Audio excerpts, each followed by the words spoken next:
Neste domingo também tem eleições gerais na Colômbia. Pesquisas de opinião mostram um cenário apertado. Pela centro-esquerda, Gustavo Petro e Francia Márquez, do Pacto Histórico, foram os mais votados no primeiro turno e podem fazer história como os primeiros governantes progressistas do país. Já Rodolfo Fernandes e Marilene Castillo, da Liga, unificaram a direita para buscar a presidência colombiana. Para falar sobre o pleito colombiano, nós conversamos agora com Vanessa Martina Silva, editora da revista Diálogos do Sul e mestranda do Programa de Integração da América Latina da Universidade de São Paulo. Boa noite, Vanessa. Prazer falar contigo. Seja muito bem-vinda. Muito boa noite a todos, todos que nos acompanham. Obrigada pelo convite. Maravilha.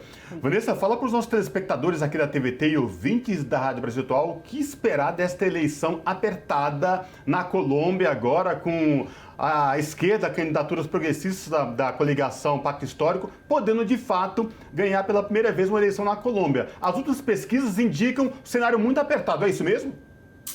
É isso mesmo. O que a gente... É uma coisa bastante peculiar do cenário colombiano, é que as pesquisas elas deixam de ser publicadas 8 dias antes das eleições. Então, nesse momento, a gente está completamente no escuro, né?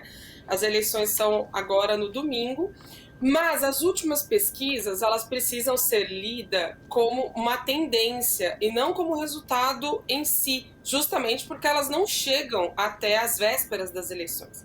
Então, o que a gente viu no primeiro turno foi uma ascensão absurda de 10 pontos do Rodolfo Fernandes em um mês. Então, era uma curva ascendente muito grande. Pelas tendências, dava para entender que ele chegaria no segundo turno e o candidato do governo, o Federico Gutiérrez, não. Foi exatamente o que passou.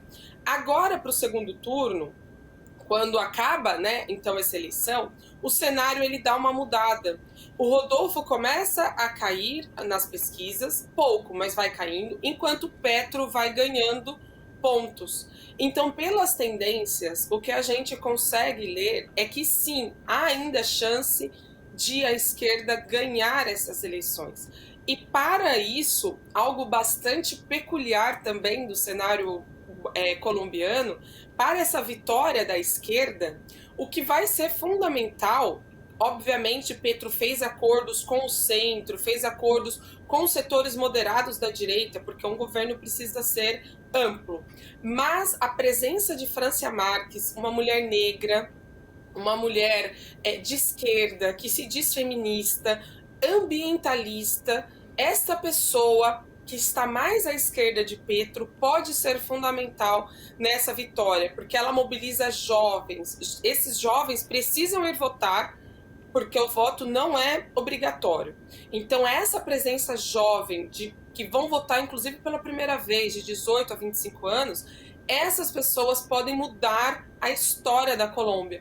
E a França mobiliza essas pessoas, porque eles vêm de mobilizações da chamada greve nacional, que eles chamam Paro Nacional, que foi aí em 2019 e 2021, quando mobilizações imensas em todo o país foram realizadas por esses jovens. E esses jovens, então, agora, eles se mobilizam em torno dela, não necessariamente de Petro.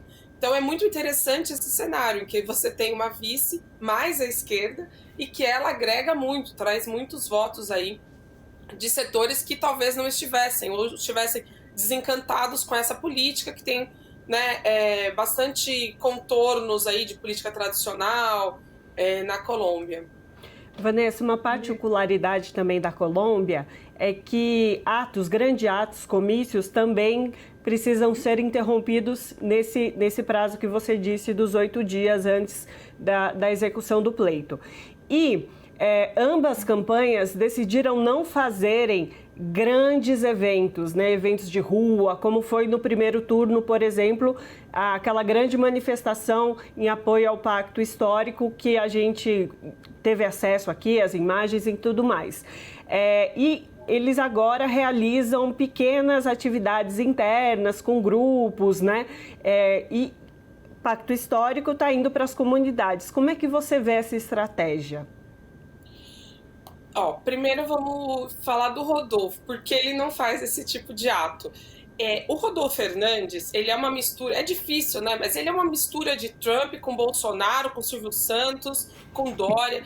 Então ele se diz não político, é bem simpático, então tem essa coisa meio Silvio Santos, um velhinho simpático, que fala bobagem, mas as pessoas perdoam porque ele é engraçadinho. Mas, por que ele também tem muito de Bolsonaro? Porque ele sempre tá lendo o roteiro dele no TikTok, ele é um TikToker, também essa é uma coisa interessante. Ele pega muitos votos jovens também por isso. Então ele é engraçado, ele fala bobagens, mas ele sempre tá lendo. Você vê, ele lê assim. Quando ele sai do script, ele só fala bobagens. Tá repercutindo muito grande, muito fortemente na Colômbia, uma declaração que ele deu comparando a Virgem Maria às prostitutas, dizendo que ele andava com qualquer pessoa, com as prostitutas que andavam com a Virgem Maria, com as prostitutas com a Virgem Maria. Isso, num país tão católico, caiu muito mal. Ele teve que vir a público se desculpar.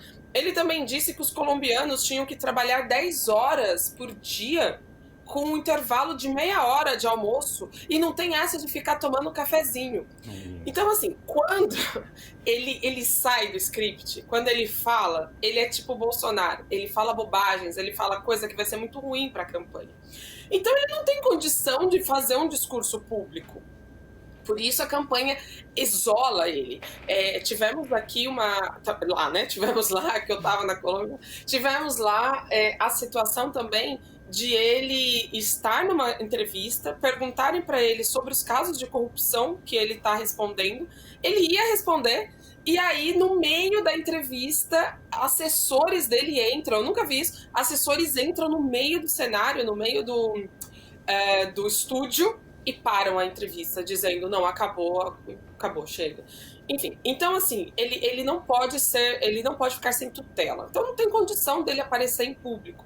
E ele inventou uma história de que ele estaria correndo risco da campanha, estaria sendo ameaçado pela campanha do Petro. Completamente falacioso. Então, mas é por isso que ele não se coloca.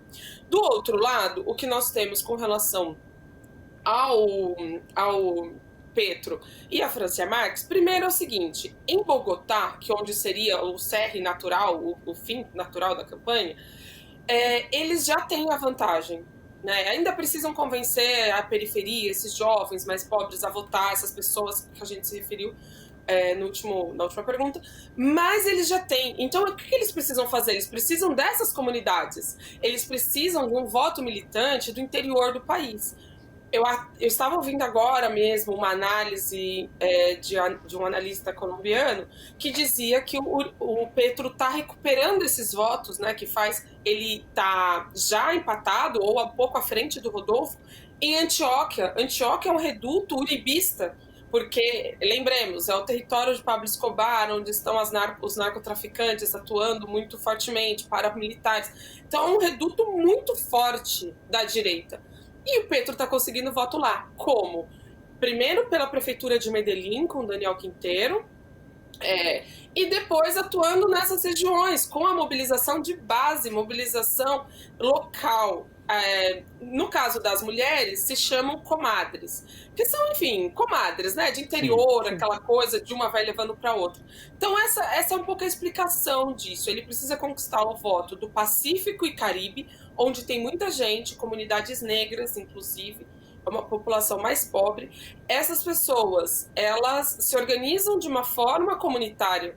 Então, é isso, é conquistar um reduto e esse reduto vai repercutindo para outros, para garantir principalmente esses territórios, Antioquia, Pacífico, Caribe. Ali está a chave para ele ganhar essa eleição. E Vanessa, e algo que também tem chamado muita atenção é essa questão do próprio programa de governo do Pacto Histórico, né, que tem no foco do gênero do feminista, e também elaborado e trabalhado também pelos movimentos populares. Isso também pode fazer a grande diferença, como você bem ressaltou agora, né? Então, isso é muito interessante, porque esse paro nacional, ele teve uma presença de mulheres muito grande, né?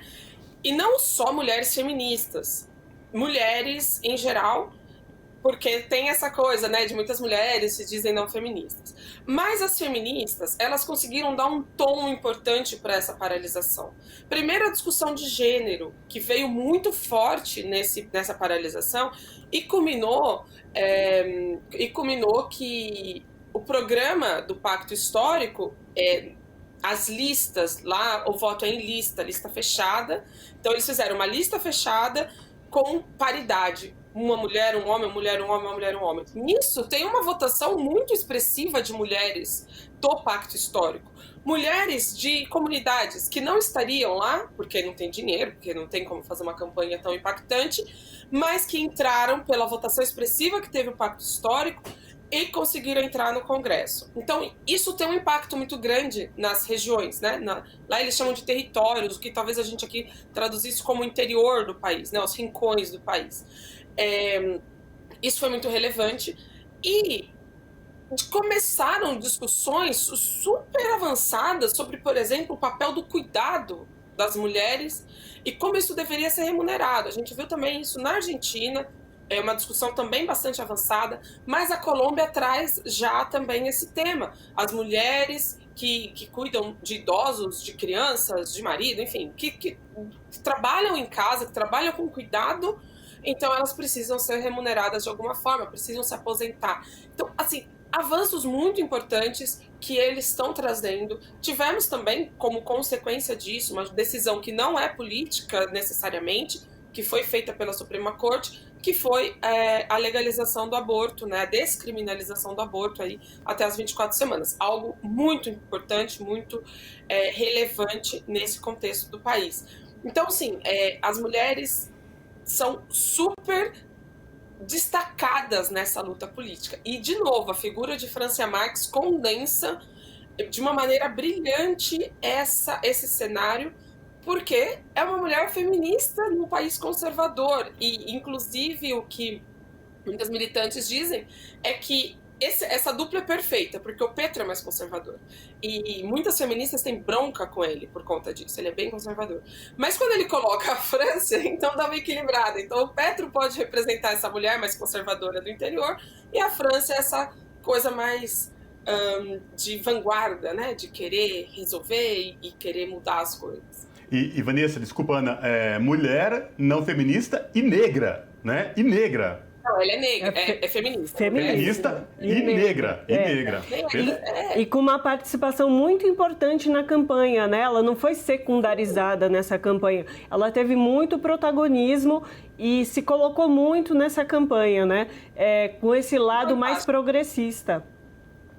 Isso é fantástico, porque a gente vê muito de vices decorativos, inclusive a vice do Rodolfo, a Marlene, é uma mulher negra, de pele clara, como eu, por exemplo, e ela é escanteada, você nunca vê essa mulher junto com o Rodolfo.